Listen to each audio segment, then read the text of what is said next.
अद्भुत भद्र विश्वकर्मा, बहुत ही सुंदर भवन है।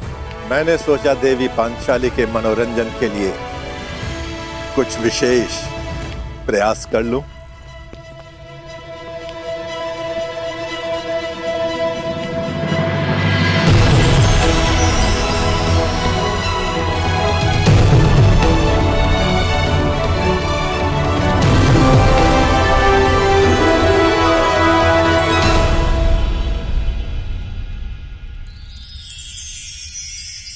यहां जो जैसा दिखाई दे रहा है वो वैसा कदापि नहीं है।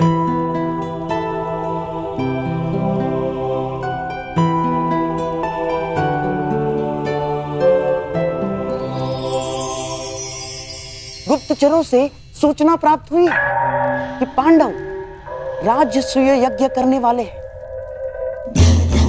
और आप भी वहां जाएंगे। यद्यपि कृष्ण के मित्र मेरे स्वाभाविक शत्रु हैं। हाँ। परंतु पिता के आदेश के कारण जाना होगा। तो कुछ ऐसा कीजिए ना कि आपके स्वाभाविक शत्रुओं का प्रयोजन विफल हो जाए। नीति कहती है कि यज्ञ में निमंत्रित अतिथि का अतिथेय द्वारा अपमान हो जाए तो यज्ञ भंग हो जाता है।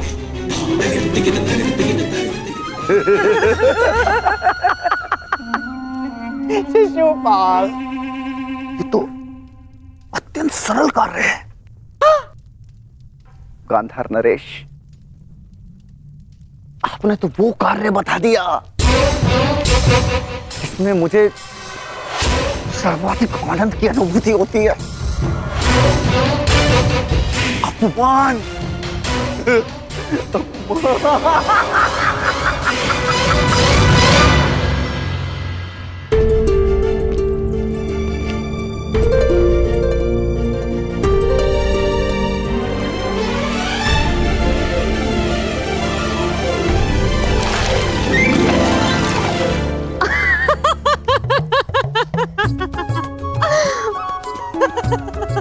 अद्भुत ना सका।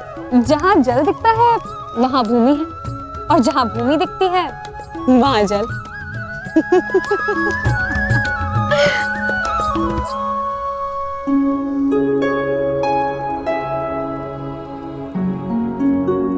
सखा,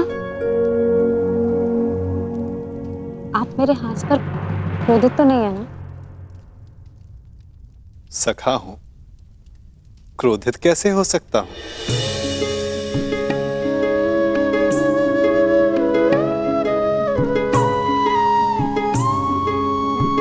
परंतु कदाचित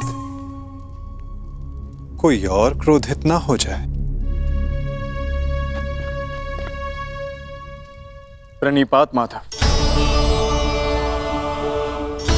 निमंत्रण भेजे जाने के लिए प्रस्तुत है।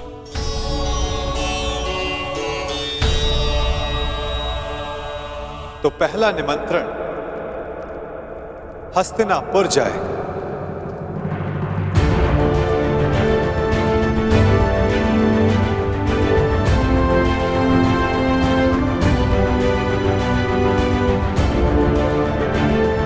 क्या हुआ पार्थ, कुछ व्यथित दिखाई देते हो? हाँ माता, शंका है कि क्या दुर्योधन यहां आना स्वीकार करेगा? उसे तो हमारी उन्नति तनिक भी नहीं सुहाती, और यदि वो यहां नहीं आया तो माता कुंती यहां अकेली कैसे आएंगी? प्रयास करना हमारा कर्म है पार्थ, और ये कर्म बिना परिणाम सोचे करना होगा। कदाचित फल हमारे हित में हो। मैं हस्तिनापुर निमंत्रण स्वयं लेकर जाऊंगा, क्योंकि केवल माता कुंती को नहीं, तुम्हारे कुछ और संबंधियों को भी यहां लेकर आना है।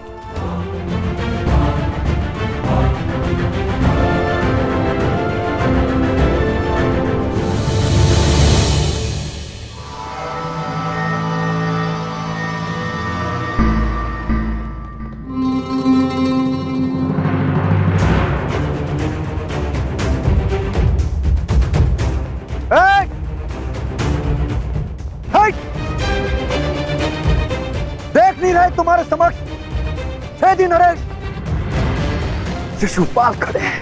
तो 6 दिन नरेश तुम भी जान लो कि तुम अंगराज कर्ण के सामने खड़े हो। तो तुम हो अंगराज कर्ण।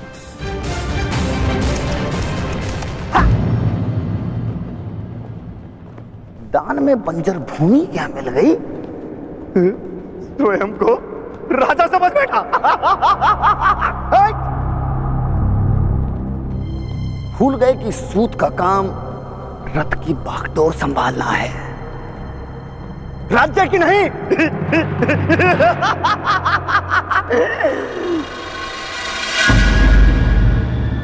लगता है घर पर वचन देकर आए हो कि जीवित नहीं लौटोगे।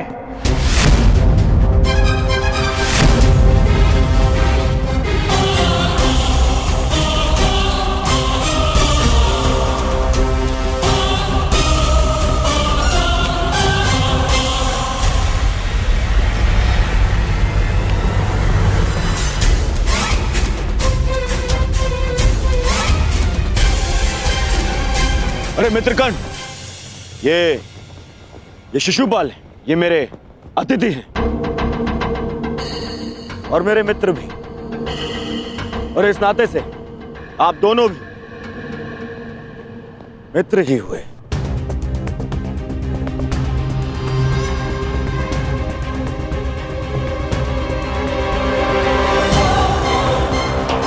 मेरा केवल एक ही मित्र है और वो हो तुम, और तुम्हारे अतिरिक्त किसी को मित्र बनाना होगा तो इस बार चयन में सावधानी बरतूंगा।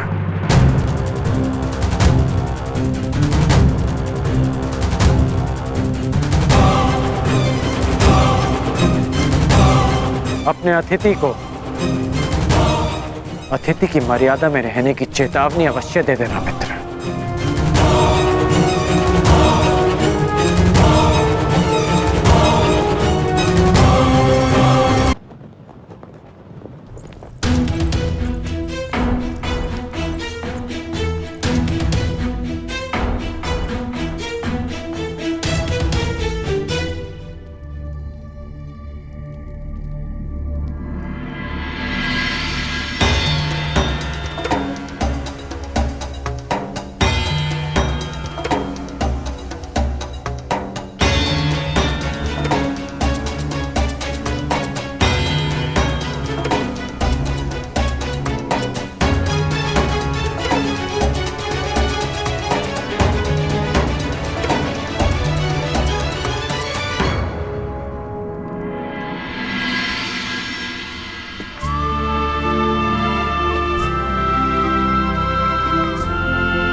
आओ अंगराज, तुम्हारी ही प्रतीक्षा थी।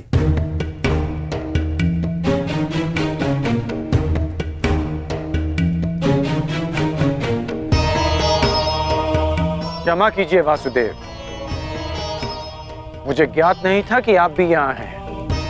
कोई समस्या नहीं मित्र,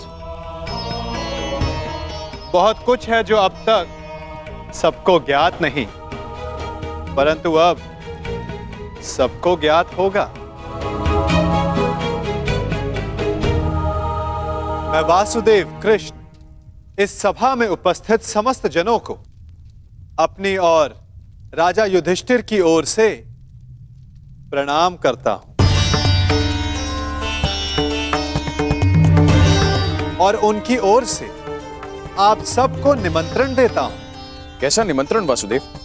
अपनों को निमंत्रण आनंदो उत्सव के लिए ही दिया जाता है महाराज।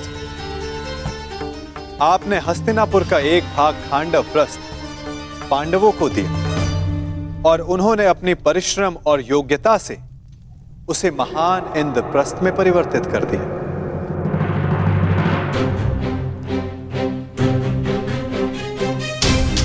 और अब इंद्रप्रस्थ एक प्रसन्न और स्वतंत्र देश है और युधिष्ठिर भी उस पर न्याय और धर्म पूर्वक शासन चला रहे हैं।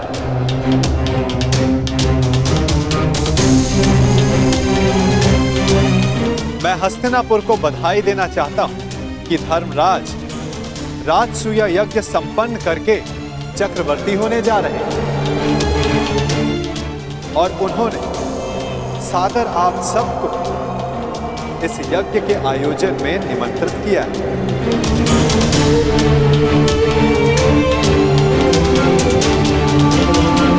आपके प्रति उनके आदर का अनुमान इस बात से लगाया जा सकता है कि उन्होंने किसी दूत के स्थान पर स्वयं मुझसे आग्रह किया कि मैं आप सबको ये निमंत्रण दूं।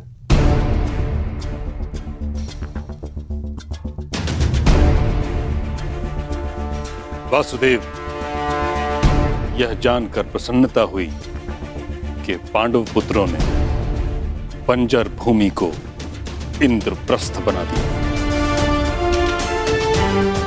महाराज, इस समारोह में हमारा सम्मिलित होना आवश्यक है।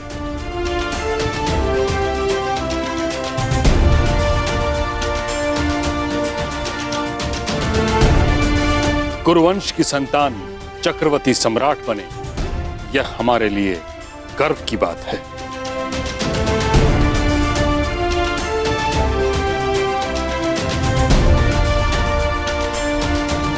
ये कुरु परिवार के लिए अवश्य गर्व की बात है ताचरी, परंतु हस्तिनापुर यदि इस यज्ञ में सम्मिलित हुआ तो क्या यह राजनीतिक रूप से उनकी अधीनता मानने के समान नहीं होगा?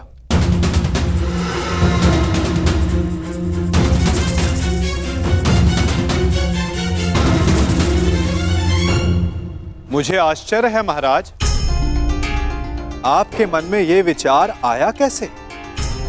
पांडव भी आपके अपने पुत्रों के समान हैं।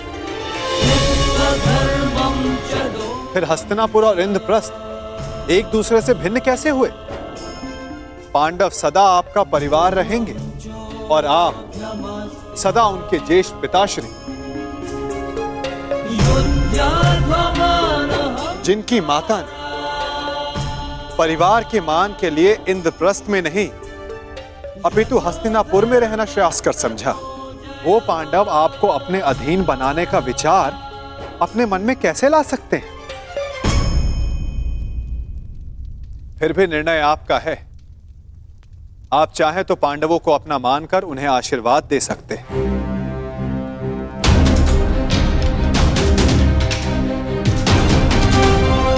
या फिर वहां अनुपस्थित होकर यह दर्शा सकते हैं कि हस्तिनापुर पांडवों के वैभव से ईर्ष्या रखने लगा है। तुम्हारा क्या मत है विदुर?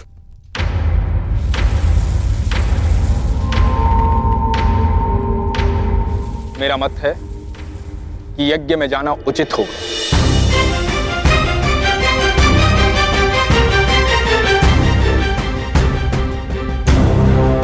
पांडव हमारे शत्रु नहीं हैं, और यदि हस्तिनापुर इस यज्ञ में सम्मिलित नहीं होता है तो चारों तरफ यह संदेश जाएगा कि हस्तिनापुर से पांडवों की उन्नति देखी नहीं गई।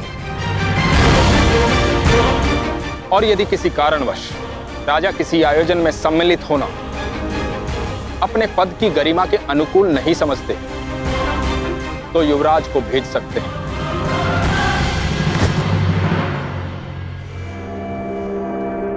यदि ताचरी और विदुर का यही सुझाव है तो हस्तिनापुर उस समारोह में अवश्य सम्मिलित होगा।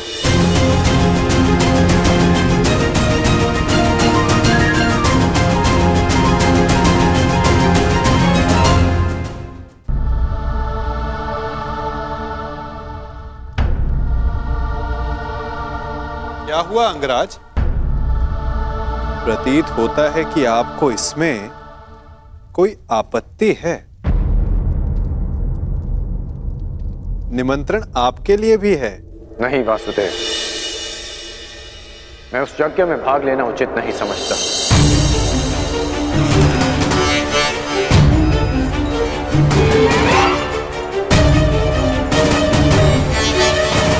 कारण? एक नहीं 3 कारण हैं। पहला, मैं युधिष्ठिर को सम्राट पद के योग्य ही नहीं समझता।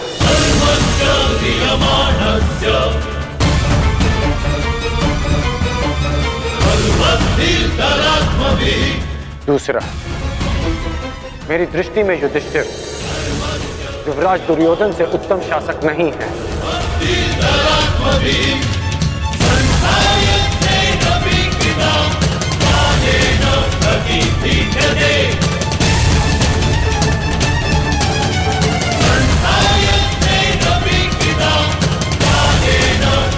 दुर्योधन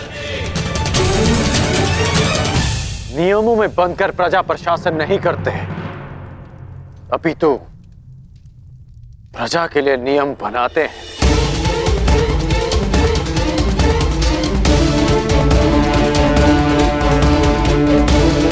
और मुझे पूर्ण विश्वास है कि मेरे मित्र के राज्य में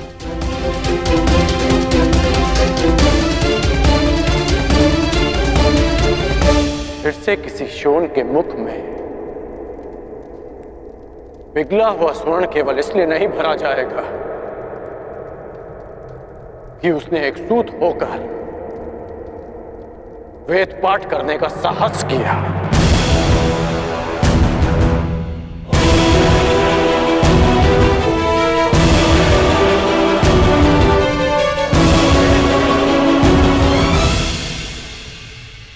और तीसरा और सबसे बड़ा कारण,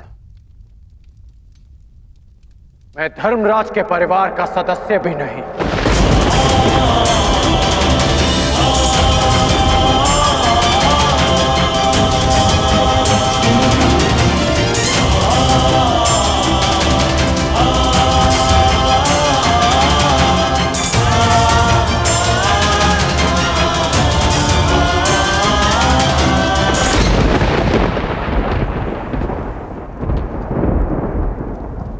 जिसे मैं सम्राट पद के योग्य नहीं समझता,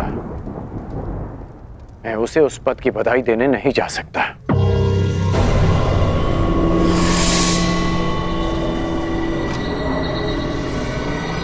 क्षमा कीजिए केशव कि मैं आपके इस निमंत्रण को अस्वीकार कर रहा हूं।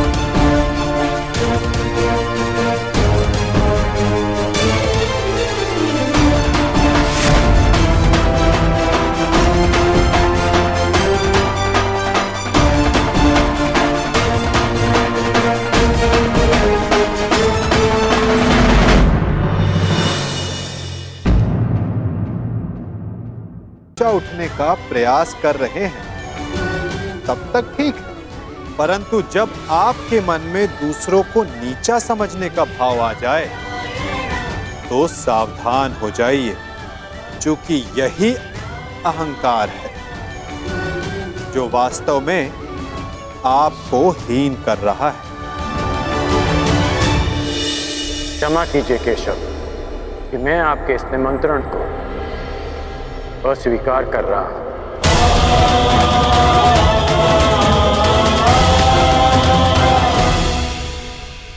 अब वासुदेव, अंगराज थोड़े भावुक हो गए, परंतु आप निश्चिंत रहिए, हस्तिनापुर इस यज्ञ में अवश्य सम्मिलित होगा। मुझे आपके आगमन की प्रतीक्षा रहेगी गांधार नरेश।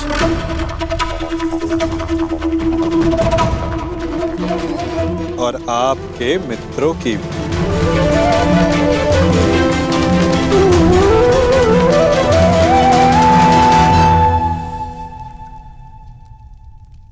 बुआ, बहुत लंबी यात्रा से आया हूं, भूख लगी है।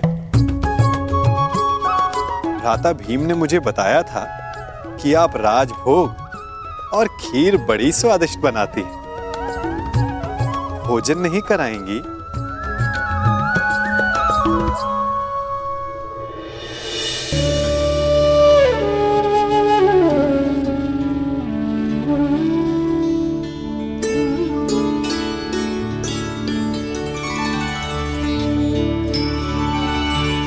आनंद आ गया बुआ।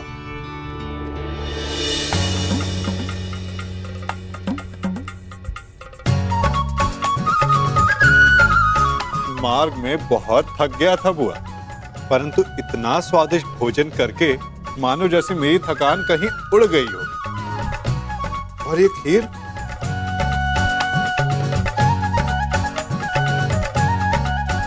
ये खीर तो बहुत ही स्वादिष्ट है बुआ।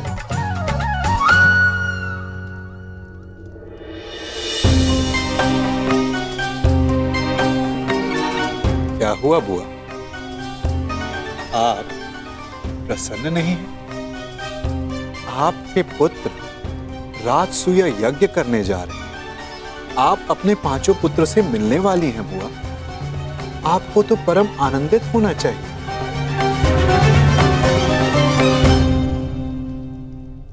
हाँ कृष्ण, बस एक ही दुख है, मेरा ज्येष्ठ पुत्र इस प्रायोजन में सम्मिलित नहीं हो पाएगा। कान्हा, ऐसा क्या है जो तुम्हारे बस में नहीं? क्या तुम कर्ण को इंद्रप्रस्थ ले आ सकते हो?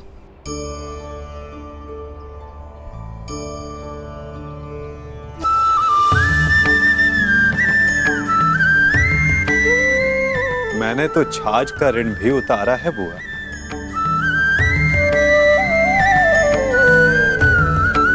और आपने इतनी मीठी खीर खिलाई है तो प्रयास अवश्य करूंगा कि इसका ऋण भी उतार सकूं। आपका ज्येष्ठ पुत्र अपने 5 अनुजों के साथ इस राजसूय यज्ञ के आयोजन में सम्मिलित हो सके।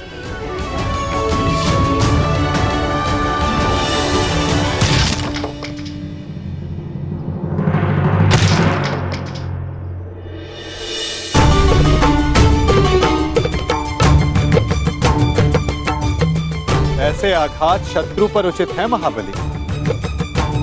बेचारी लकड़ी को पीड़ा क्यों दे रहे हो?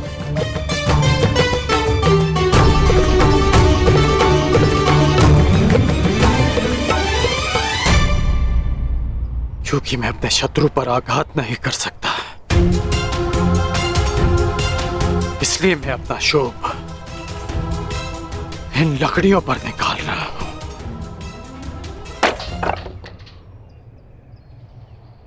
इस समय शत्रुओं की नहीं, मित्रों की सोचो में। जब दुर्योधन इंद्रप्रस्थ आने को प्रस्तुत है तो तुमने आपत्ति क्यों जताई अंगराज? आपत्ति अंगराज को नहीं, उस सूत पुत्र को है जो परिवर्तन चाहता है और जो युधिष्ठिर की नीति का विरोधी है। इसलिए युधिष्ठिर के आयोजन में सम्मिलित होना मेरे मन को स्वीकार नहीं।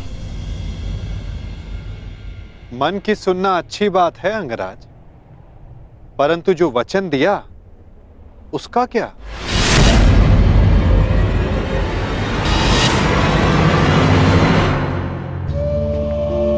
पांडवों की अनुपस्थिति में बुआ कुंती की रक्षा करने का वचन तुमने स्वयं को ही दिया था ना, वो नहीं निभाओगे?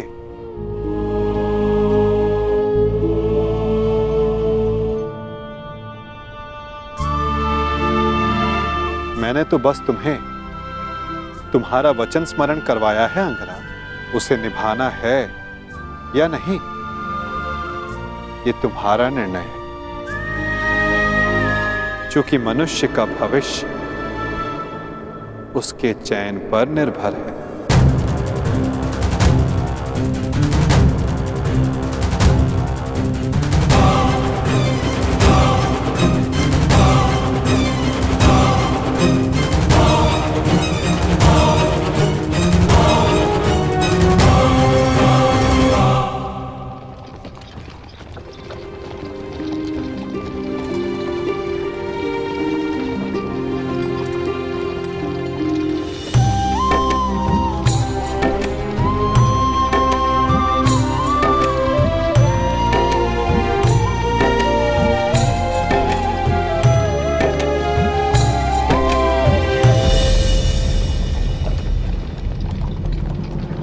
सारथी, रथ रोको।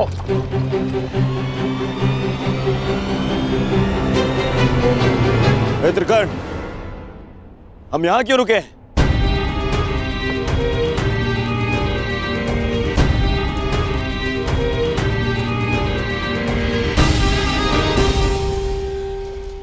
हम इंद्रप्रस्थ की सीमा पर खड़े हैं।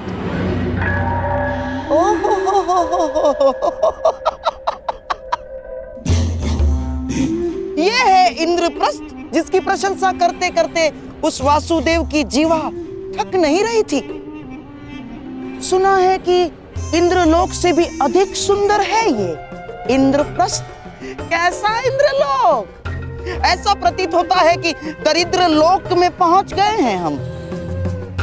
और हाँ, वैसे भी जो सारा जीवन वन में व्यतीत करते आए हैं, उनसे इससे अधिक अपेक्षा क्या की जा सकती?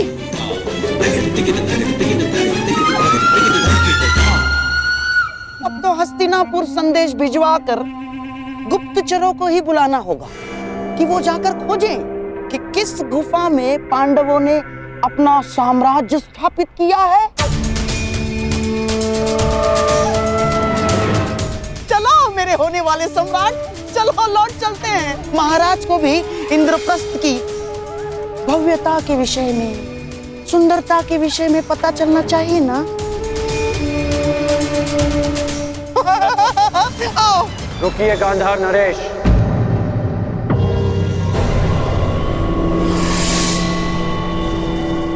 आप तो गांधार के राजा हैं ना, तो क्या आपको ये नहीं पता कि इंद्रप्रस्थ को देवताओं के वास्तुकार विश्वकर्मा ने बनाया है? कुछ तो दिव्य बनाया होगा ना। तुम्हारा तात्पर्य क्या है मित्र?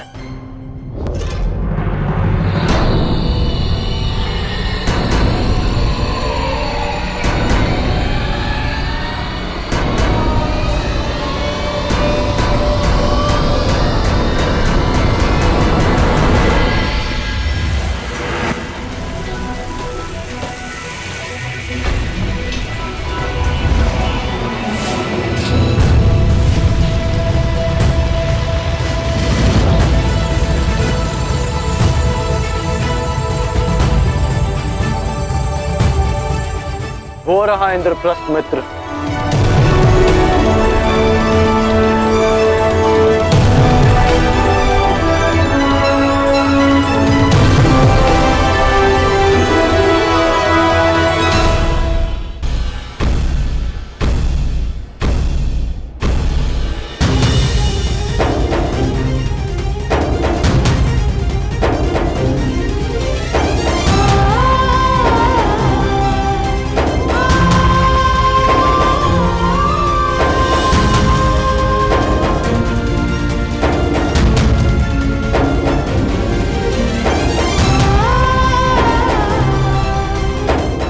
इसी प्रकार तुम सब प्रगति करते रहो पुत्र।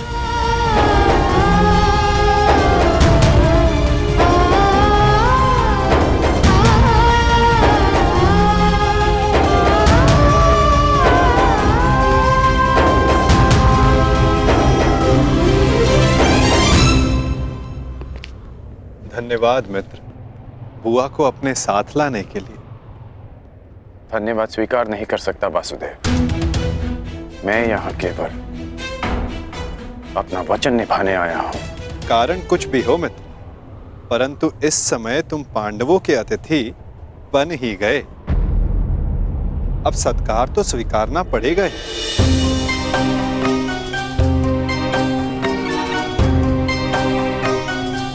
स्वागत है अंगराज।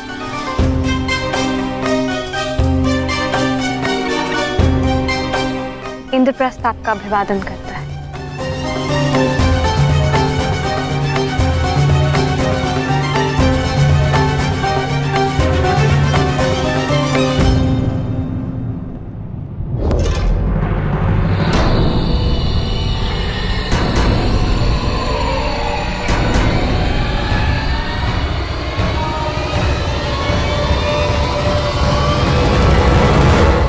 मैं आपका अभिवादन स्वीकार नहीं कर सकता देवी।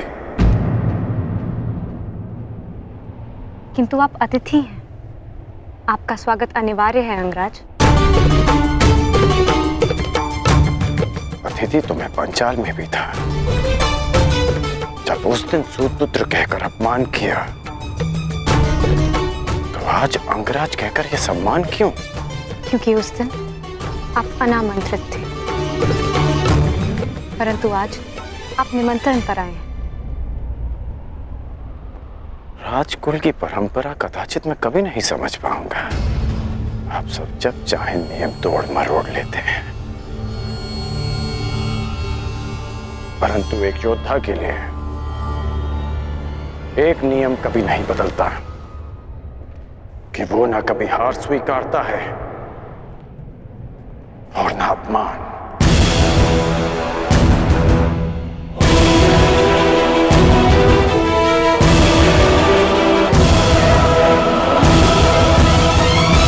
वैसे भी मेरी दृष्टि में युधिष्ठिर युवराज दुर्योधन से श्रेष्ठ शासक नहीं है। परंतु एक शासक। ये तो अपना अपना दृष्टिकोण है अंगराज। अति सुंदर।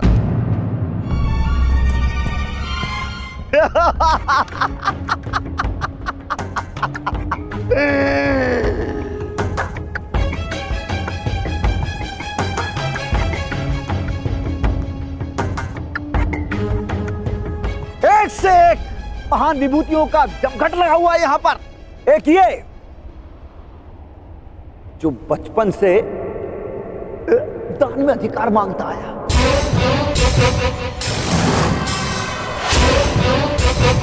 और ये बचपन से ही सब कुछ छल से चुराता आया, और उसके उपरोक्त ये महान पांडव इस हीन को अतिथि मानकर इसका आदर सत्कार कर रहे हैं।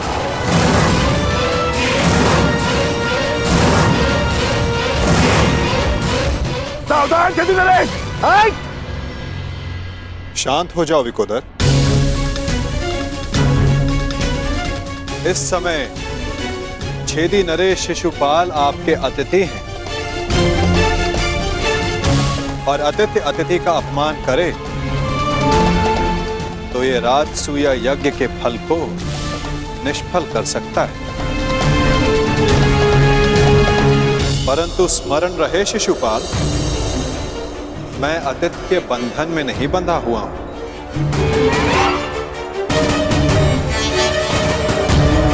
तो स्मरण रहे शिशुपाल, मैं अतिथि के बंधन में नहीं बंधा हुआ हूं। परंतु मैं छेदी नरेश शिशुपाल सभी बंधनों से मुक्त हूं। तेरे अतिरिक्त मेरा कोई वध नहीं कर सकता। अपने मामा का वध करने वाला रणछोड़, थोड़े बंधन में तो तू बंधा हुआ है।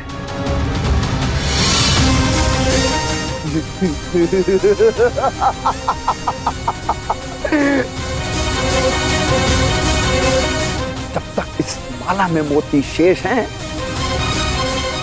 तू भी मेरा कुछ नहीं बिगाड़ सकता। पूरे 100 मोती हैं।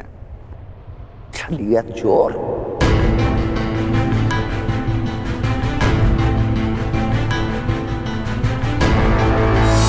नहीं शिशुपाल, अब केवल 99 रह गए, और जैसे ही ये सारे मोती समाप्त हुए, तुम्हारे 100 अपराध भी पूरे हो जाएंगे और समाप्त भी। ऐसा अवसर मैं तुझे नहीं दूंगा। स्त्रियों के वस्त्र चुराने वाले। शिशुपाल, वरदान यह है कि तुम्हारा कोई वध नहीं कर सकता, परंतु मर्यादा का उल्लंघन किया तो कहीं ऐसा न हो कि तुम्हारा वध करने वाले को भी तुम पर दया आ जाए।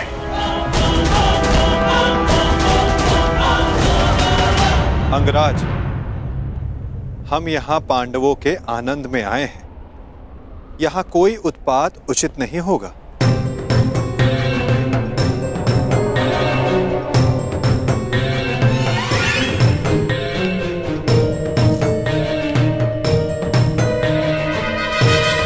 स्वागत स्वीकार करो शिशुपाल।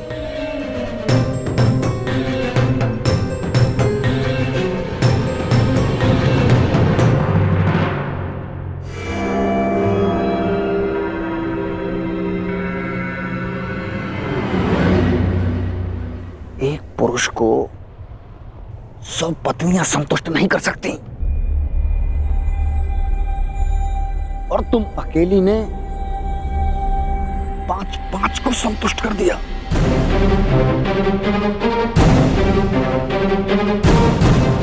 अद्भुत।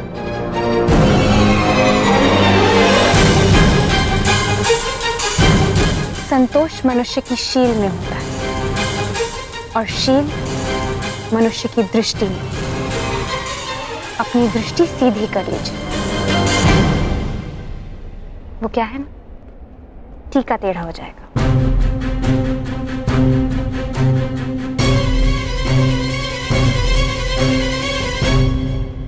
देख रहे हो मेरे होने वाले सम्राट? अब आएगा यहाँ आनंद। नहीं लगेगी ना हल्दी, परंतु रंग बहुत सुंदर जमेगा।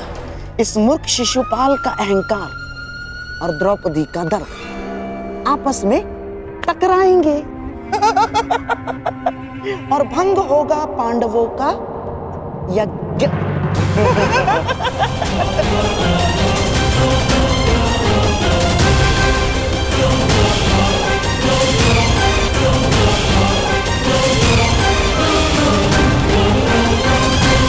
अपने लिए चाहते हैं, वास्तविकता में वही आपकी भी मर्यादा है। जो सीमा आप किसी दूसरे को पार नहीं करने देना चाहते, वही सीमा आपकी भी है।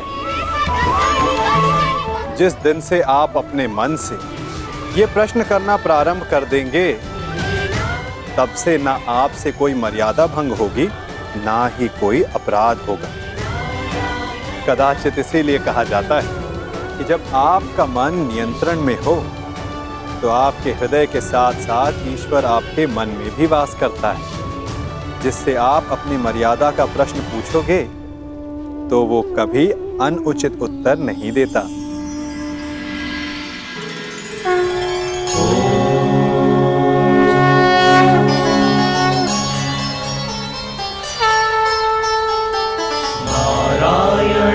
नमस्कृत्य नरं चैव नरोत्तमं देवीं सरस्वतीं व्यासं ततो जयमुदीरये।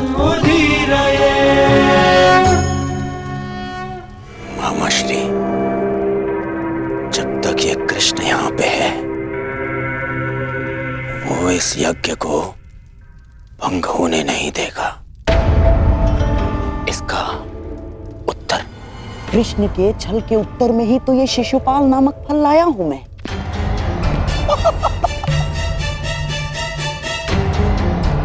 स्मरण है ना आपको? कहीं ऐसा तो नहीं कि इस माया महल की सुंदरता और पांचाली की तिरछी दृष्टि आपके नैनों में बस गई है? कांधार नरेश, मेरी तिरछी दृष्टि छोड़िए और अपनी तिरछी चाल संभालिए।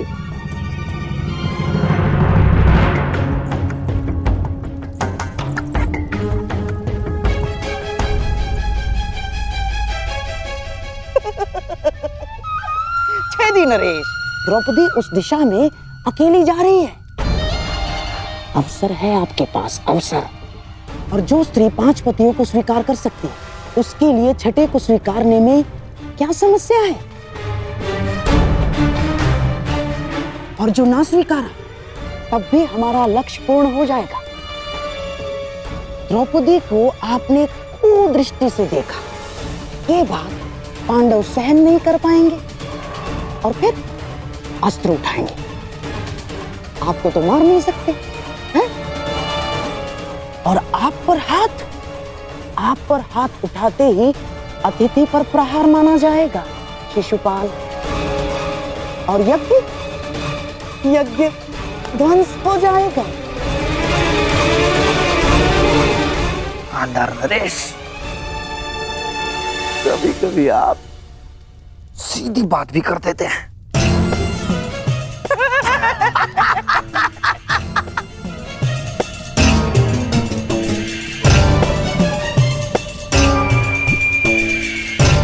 आओ मेरे होने वाले सम्राट, अग्नि प्रज्वलित कर दी है।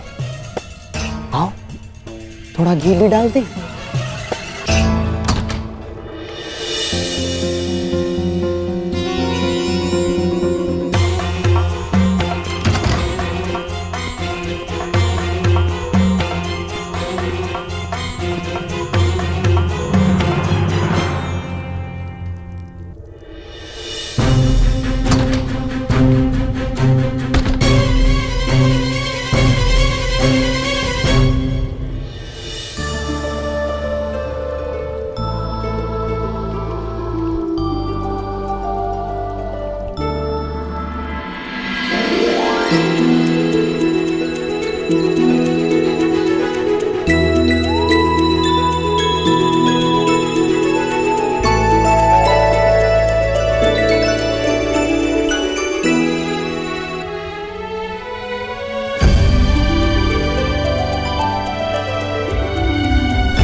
सुंदर, यह भाग्य है इन पुष्पों का।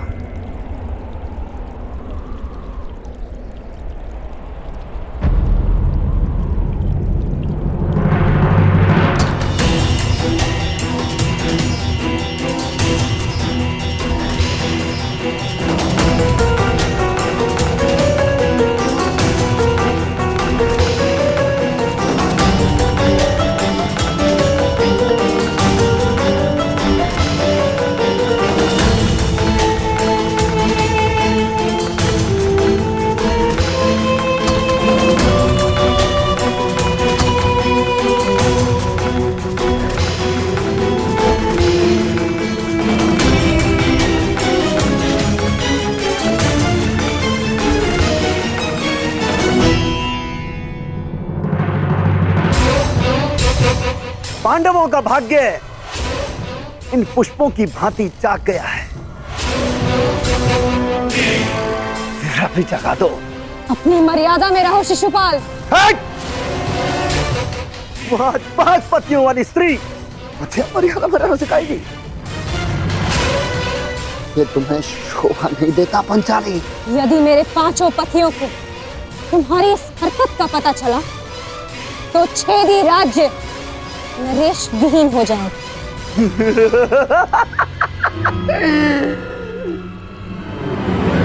कहाँ हैं तुम्हारे 5 पति? यहाँ तो सिर्फ मैं हूं। और अगर तुम्हारे 5 पति यहाँ पर आ भी जाएं, तब भी वो छेदी नरेश शिशुपाल का बाल भी बांका नहीं कर सकते।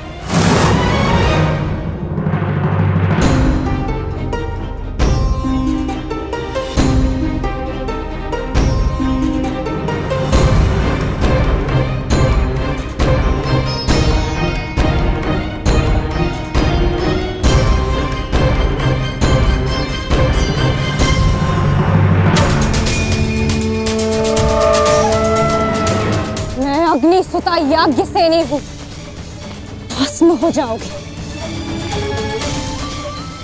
देखता हूं इस अग्नि में कितना ताप है।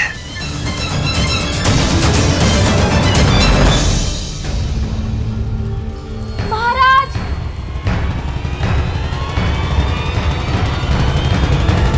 छेदी नरेश महारानी पर कुदृष्टि डाल रहे हैं।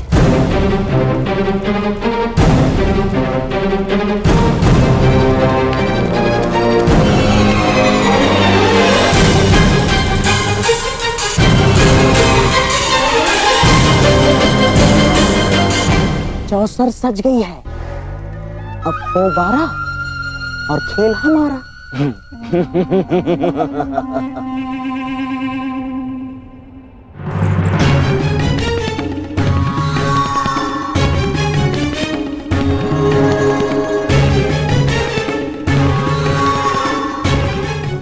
मुझे अपने ताप का अनुभव करने दो पांचाली।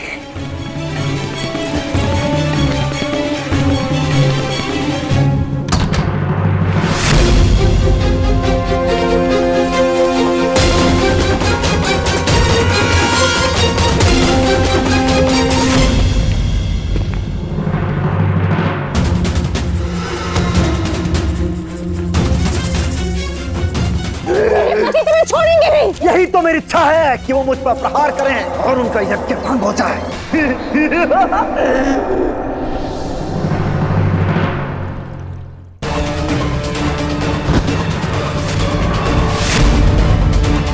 अतिथि हूं, सत्कार करो मेरा पंचाली।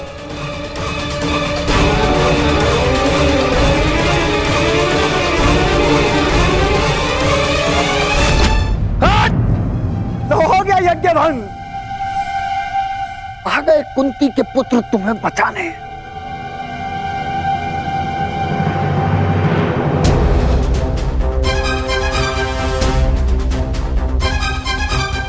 कुंती का पुत्र ना सही, एक पुत्र आया है, एक स्त्री का मान बचाने।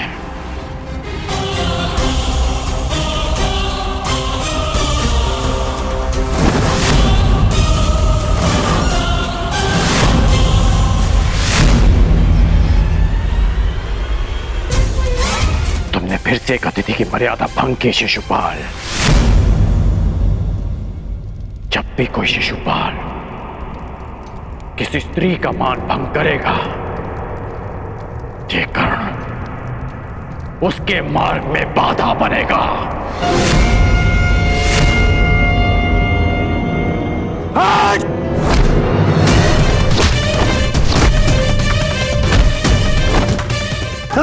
हस्तिनापुर को समझाया था कि अपनी मर्यादा में रहना।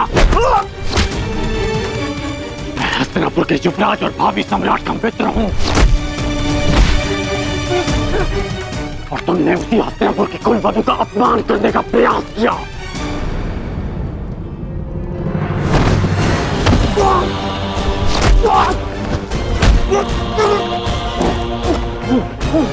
पांडव बंधन में हो सकते हैं, परंतु कर्ण इस समय किसी बंधन में नहीं।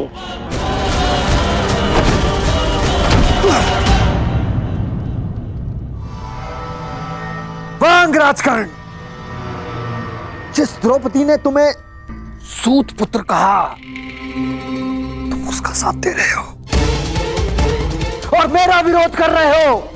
इसलिए क्रोधित हो क्योंकि उसने तुम्हें नहीं स्वीकारा।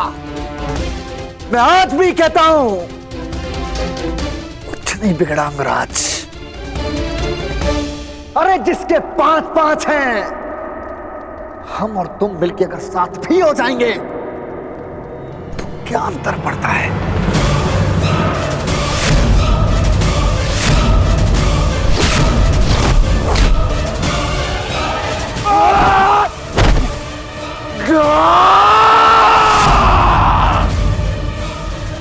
तुम जैसे कुबुद्धियों के लिए इस संसार में कोई स्थान नहीं।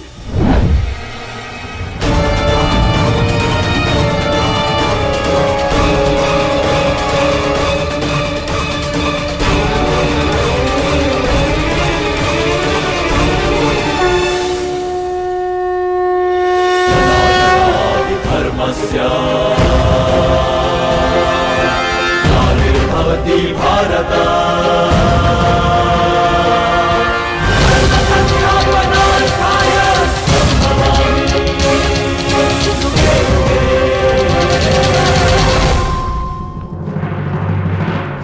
यही है वो नीच। आज भले ही यज्ञ भंग हो जाए, परंतु इस नराधम का वध तो निश्चित है। इसके शरीर में इतने बाण फेंकूंगा कि वायु प्रवेश का स्थान भी नहीं बचेगा।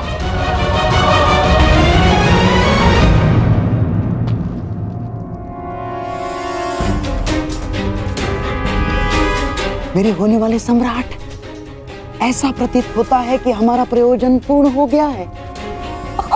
रुक जाओ अंगराज, शांत हो जाओ।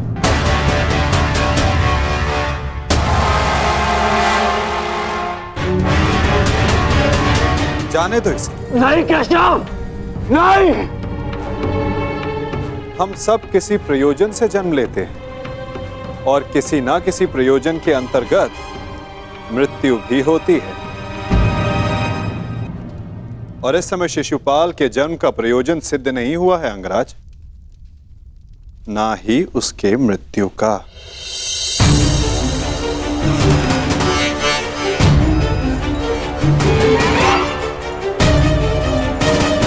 इस समय उसे क्षमा कर देना ही श्रेयस्कर होगा, है ना शिशुपाल?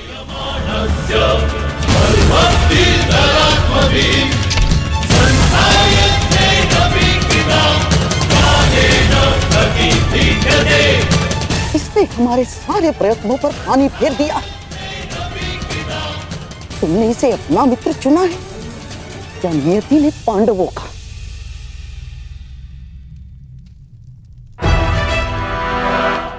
आओ शिशुपाल, उठो। आपके लिए श्रेष्ठ यही होगा कि आप यहां से चले जाएं छेदी नरेश। हाँ, क्योंकि वासुदेव ने अंगराज को तो रोक लिया, रचित मैं ना रुक पाऊं। यही तो मेरी कामना है विकुधर। तुम आगे बढ़ो, प्रहार करो मुझ पे, तो फिर यह प्रहार करके अधिक प्रसन्नता मुझे होगी। नहीं पाल, अभी नहीं। परंतु क्यों माधव, आप इसे दंड देने से क्यों रोक रहे हैं? क्योंकि अभी उचित समय नहीं आया है पार्थ।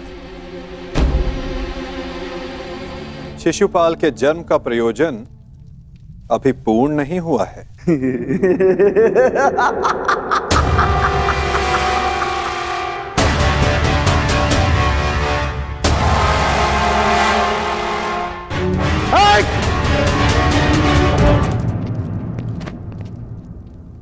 आओ युधिष्ठिर, यज्ञ प्रारंभ करते हैं।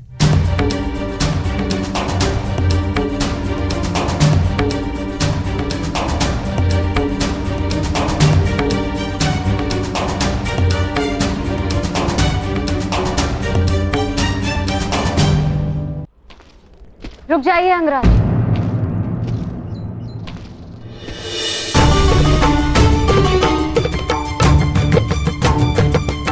एक प्रश्न है मन में। जिसका सम्मान न लिया, उसके मान के लिए द्वंद्व क्यों किया?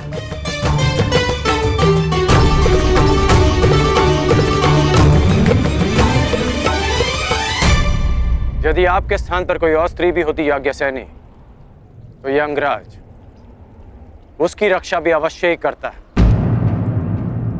क्योंकि जिसने मुझे जन्म दिया वो भी एक नारी है, और हर नारी सदा सम्मान का पात्र होती है।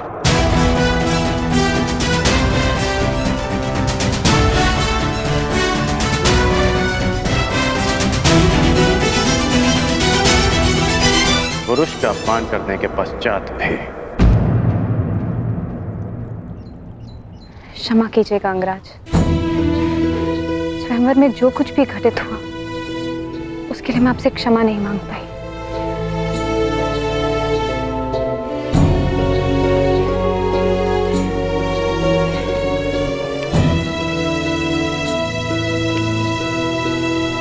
क्षमा उस कर्म के लिए मांगनी चाहिए देवी जिसके परिणाम से खेद हो।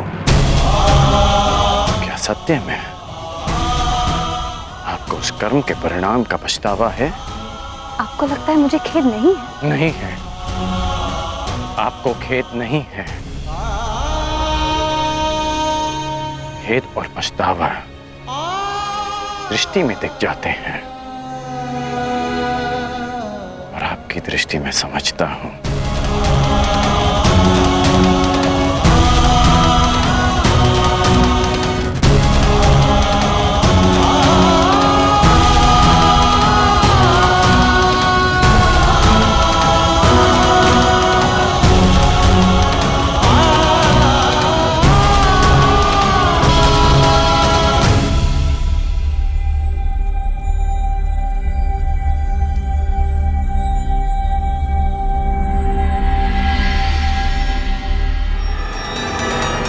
चेदी नरेश, आपको भी शीघ्र ही अवसर मिलेगा आपके अपमान का प्रतिशोध लेने का।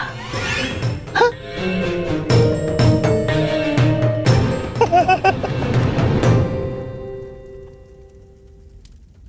अब सारे अतिथि राजा अपनी अपनी भेंट होने वाले सम्राट को प्रस्तुत करें।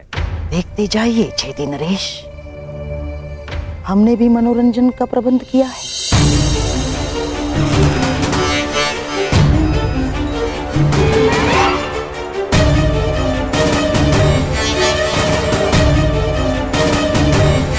धृतराष्ट्र पुत्र दुर्योधन की ओर से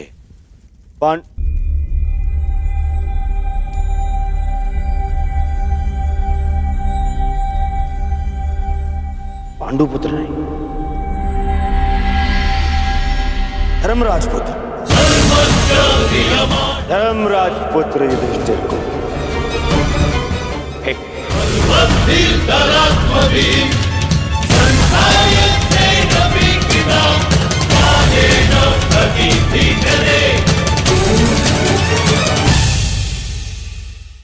शत्रु के मान को भंग करके आपको संतोष अवश्य मिल सकता है, परंतु वो शत्रु अपने जीवन के शेष हर पल को उस अपमान के प्रति उत्तर में लगा देता है।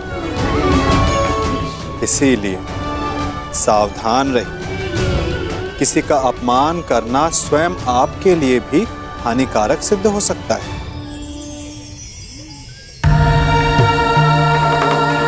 धृतराष्ट्र पुत्र दुर्योधन की ओर से पांडु पुत्र नहीं, धर्मराज पुत्र युधिष्ठिर को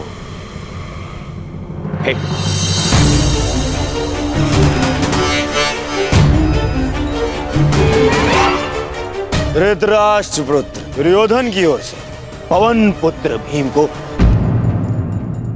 सह प्रेम स्वीकार करें।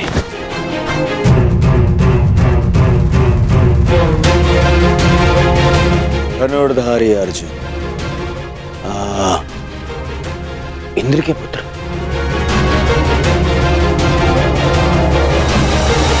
गुरुवंशी धृतराष्ट्र के पुत्र दुर्योधन की ओर से भेंट स्वीकार करो।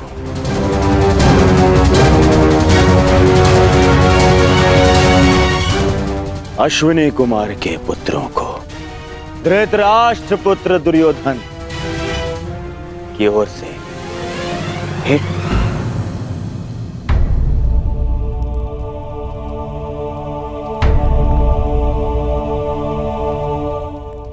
मुझे किस संबोधन से पुकारेंगे धृतराष्ट्र पुत्र? अब 5 पतियों की एक पत्नी को मैं क्या कह के पुकारूं?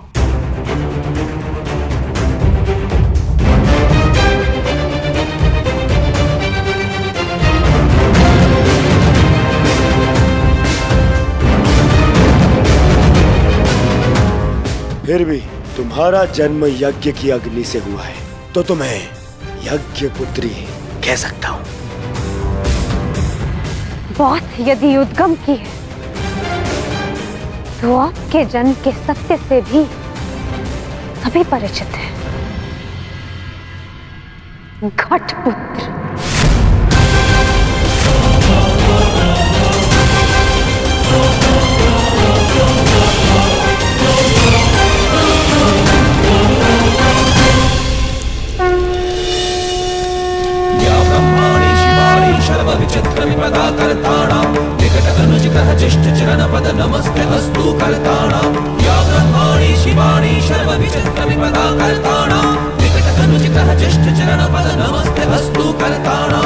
अब राजसूय यज्ञ संपन्न हुआ। अतिथियों के पूजा के बाद ही आप सम्राट सिद्ध होंगे। मैं अग्र पूजा के लिए उन्हें आमंत्रित करना चाहता हूं, जो आर्य व्रत के सर्वश्रेष्ठ पुरुष हैं, जिनके कारण ये यज्ञ संपन्न हुआ है, और वो है वासुदेव कृष्ण।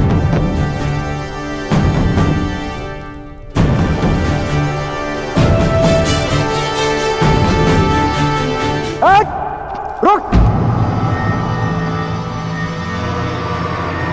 अब समय आ गया है इस यज्ञ के विध्वंस का और शिशुपाल की दुष्टता के प्रारंभ का।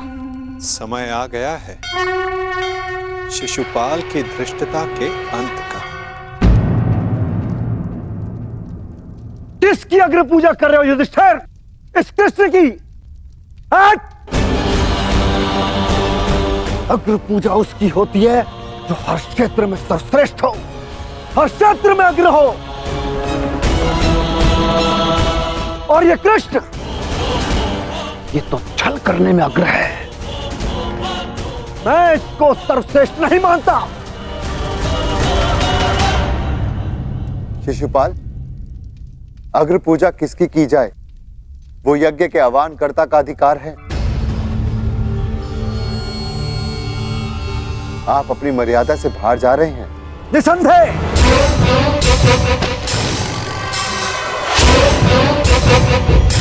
मर्यादा की बात मत करना युधिष्ठिर, क्योंकि मुझ में मर्यादा होने का दम्भ है तो मुझ में नहीं हो सकता युधिष्ठिर। और दम्भ हो भी तो किस बात का? 5 पिताओं के पुत्र को कुल का दम्भ हो भी नहीं सकता। सावधान शिशुपाल, चिल्ला मत भीम। इस बार चिल्लाने से कुछ नहीं होगा, सत्य ही कह रहा हूं। राजसूय यज्ञ कर लिया, परंतु सम्राट होने का गर्व कहां वर्णावत के भगोड़ों के पास। कहीं दान में मिले राज्य को पाकर शूर होने का भ्रम तो नहीं तुझे?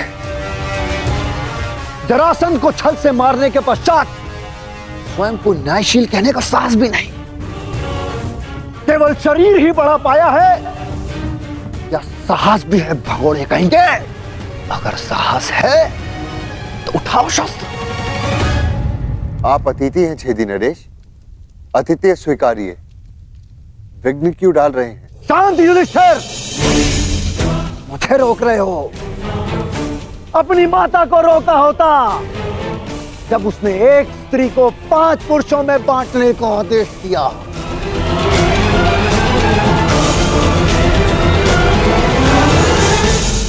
स्त्रियों का सम्मान करना सीखो शिशुपाल। ये मत भूलो कि तुम भी एक नारी की कोख से जन्मे हो। ये देखो, श्री कृष्ण वासुदेव बोले, सार का सबसे बड़ा पाखंडी, छली, कामी मुझे सिखाएगा कि किसका अपमान किया जाए, किसका सम्मान।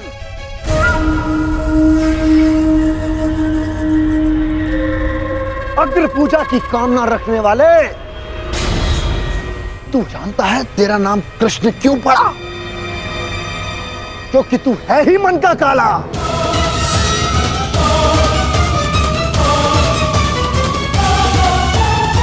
तेरे माता पिता ने तुझे जन्म देते ही इसलिए त्याग कर मथुरा से गोकुल पहुंचाया, क्योंकि तेरे पांव देखते ही भाप गए थे कि तू कुलनाशक सिद्ध होगा।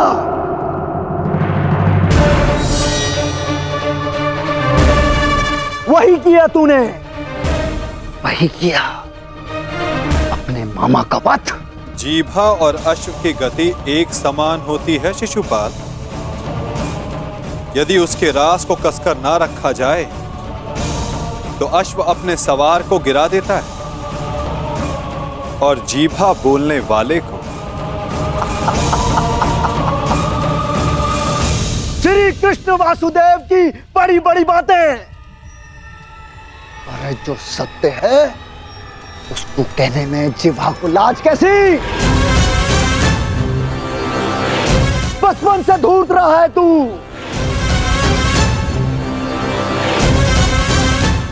सब जानते हैं। माखन स्वयं चुराता और आरोप अपने मित्रों पर लगा देता। धूर्त मुझे कहता है कि जीवा पर रास कसूं। तुम्हें जो वृंदावन में रास रचा है वो संसार जानता है। कामी है तू, कामी। प्रेम का झांसा देकर जो स्त्रियों को ताड़ता रहा वो मुझे स्त्रियों का सम्मान करना सिखा रहा है। क्या क्या नहीं किया तूने। स्नान करती स्त्रियों के वस्त्र तूने चुराए। अरे गोकुल की विवाहित महिलाओं को मोहित करके उनका चरित्र पतन तूने किया।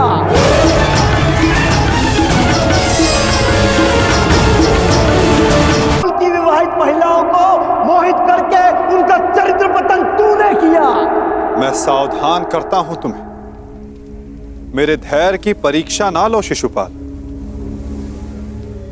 अपनी सीमा में रहो।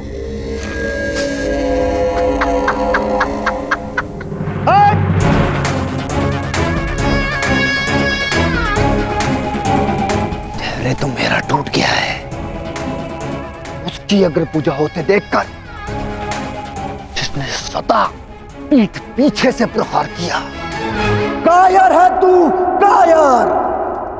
सीमाएं तो तूने लांघी हैं। छल से रुक्मणी का हरण किया तूने। स्त्रियों का अपहरण करने वाले दुष्ट। तुम्हारे पापों का घड़ा भरता जा रहा है शिशुपाल, सावधान।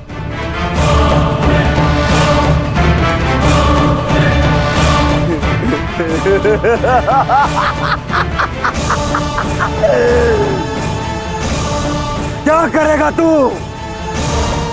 युद्ध करेगा मुझसे जैसे जरासंध से किया। रण छोड़।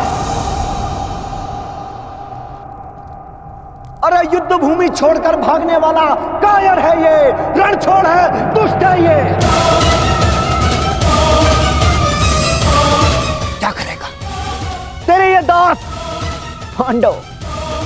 इनके द्वारा तू मुझे भी मरवा देगा। कुलनाशक है तू और तुझे अग्नि पूजा का सम्मान चाहिए। थू। बस शिशुपाल।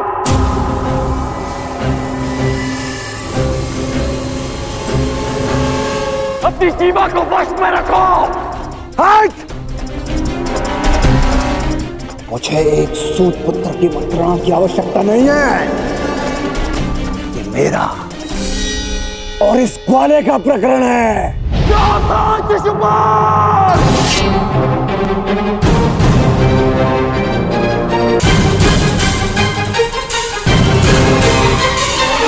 नहीं अंगराज, रुक जाओ।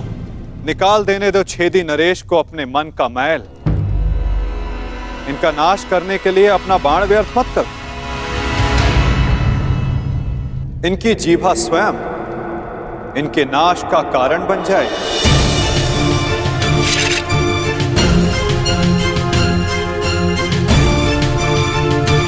ऐसे बालक योद्धाओं को तू अपने छल से वश में कर सकता है या फिर तेरे इन दास पांडवों को। मेरे जैसे वीर को नहीं।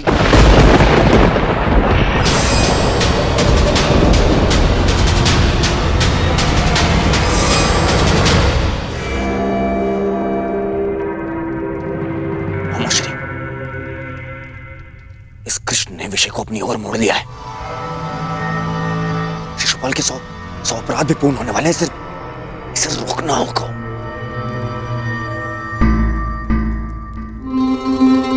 शिशुपाल ठहरो। चुप।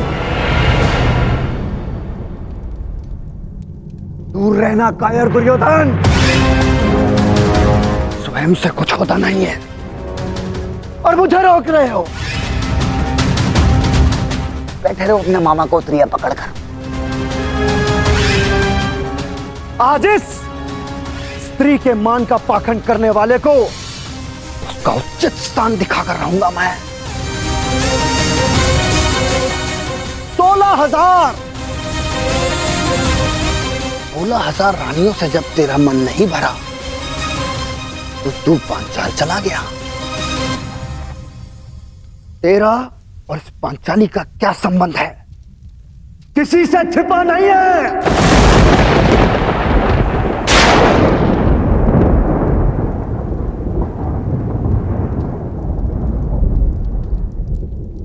पांचाली का विवाह तूने जानबूझकर इन पांडवों से करवाया, क्योंकि तू जानता है ये मूर्ख कभी तेरा विरोध नहीं करेंगे।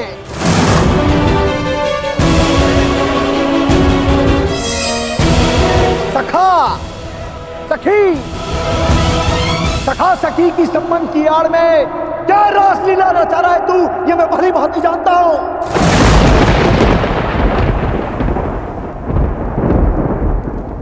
पर स्त्री गमन करने वाला पापी नहीं, महापापी है तू।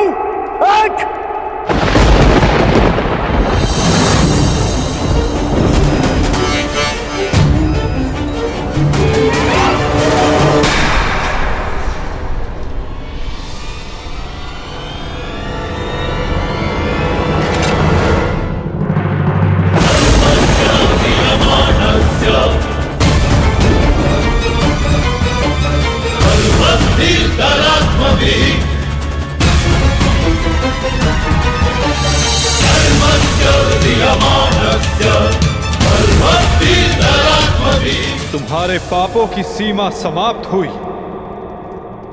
और मेरी सहनशीलता भी।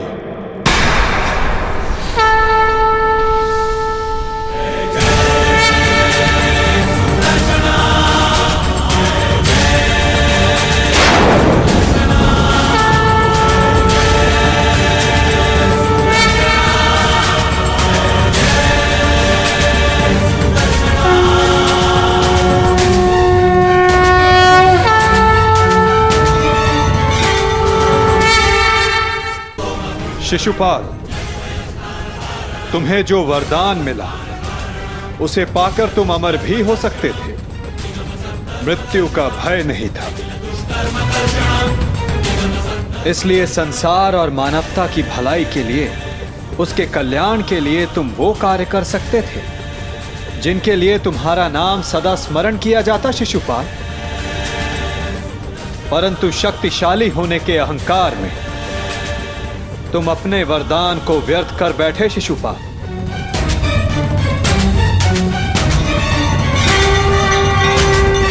तुमने किसी का प्रेम नहीं लिया शिशुपाल, केवल श्राप लिया।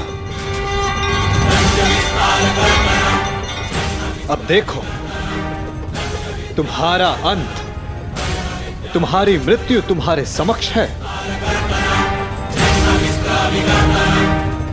ये क्या कर रहे हैं वासुदेव? ये अन्याय है। मैं इसका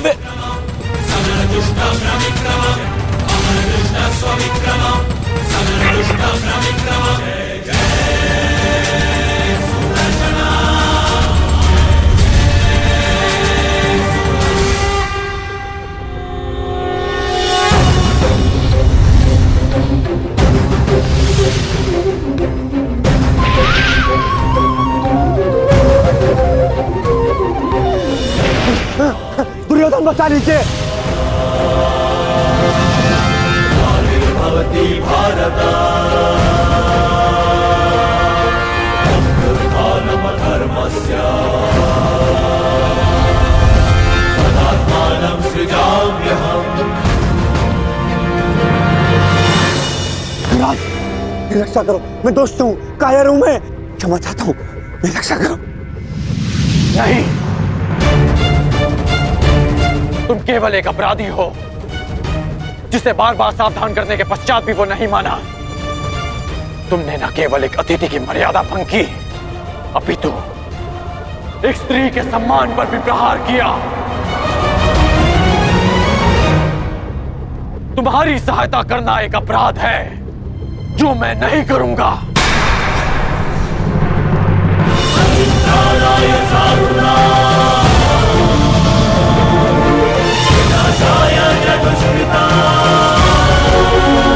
वासुदेव, क्षमा करना।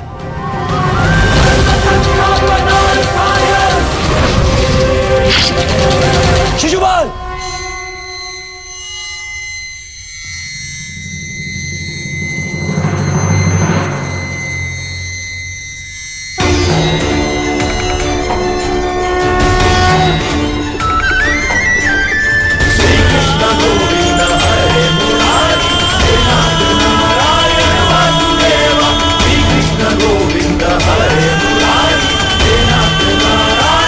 यही तुम्हारे पापों और अपराधों का अंत है और तुम्हारे दुखों से तुम्हारी मुक्ति भी।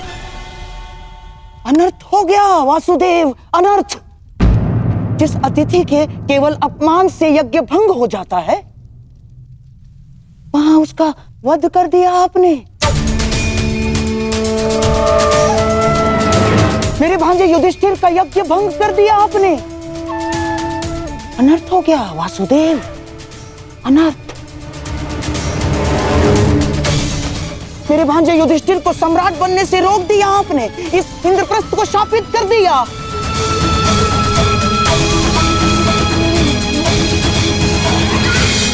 मामा श्री उचित कह रहे हैं। ये यज्ञ भंग हो गया।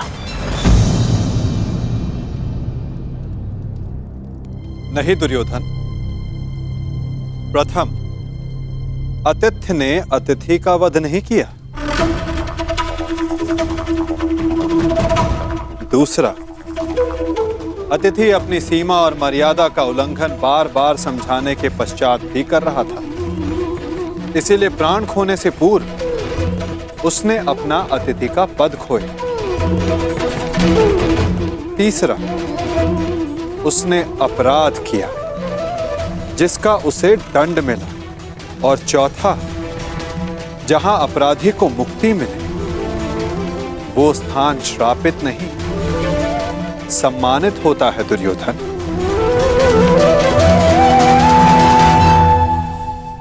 विश्वास ना हो तो अपने मित्र अंगराज से पूछ लो। वासुदेव ठीक कह रहे हैं मित्र।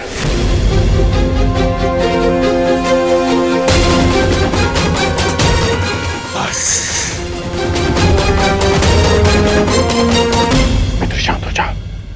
इस समय तुमने कुछ कहा या किया वो तुम्हारे विरुद्ध जाएगा। मित्र, तुम हस्तिनापुर के प्रतिनिधि हो। तुम्हारी एक भूल हस्तिनापुर का गौरव सदा के लिए नष्ट कर देगी। शांत हो जाओ मित्र। नहीं! मैं शांत नहीं रहूंगा।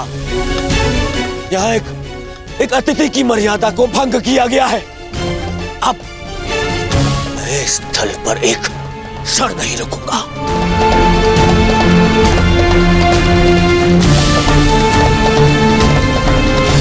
दुर्योधन, दुर्योधन! जो सोच कर आए थे वो कुछ नहीं हुआ।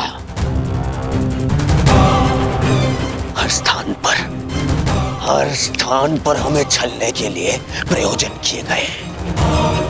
मुझे तो ये समझ में नहीं आता कि हम यहाँ आए हैं क्यों थे। चलिए मामाश्री। मित्र,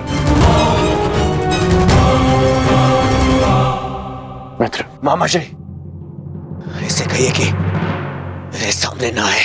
मित्र कहता है मुझे न्याय की बात कहकर उसी की बात का विरोध करता है। मैं तुम्हारा विरोध नहीं कर रहा हूं मित्र। मित्र, मेरी बात समझने की कोशिश कर। बस कांड, अब एक और शब्द नहीं।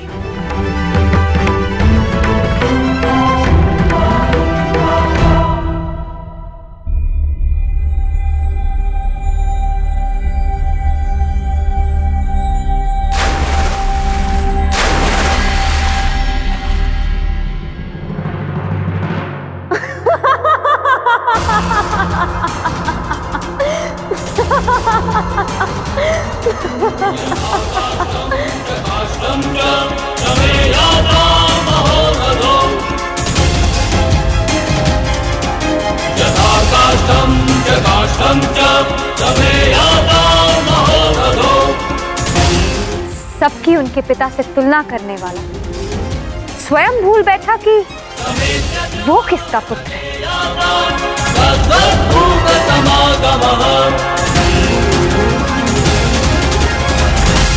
अंधे का पुत्र अंधा।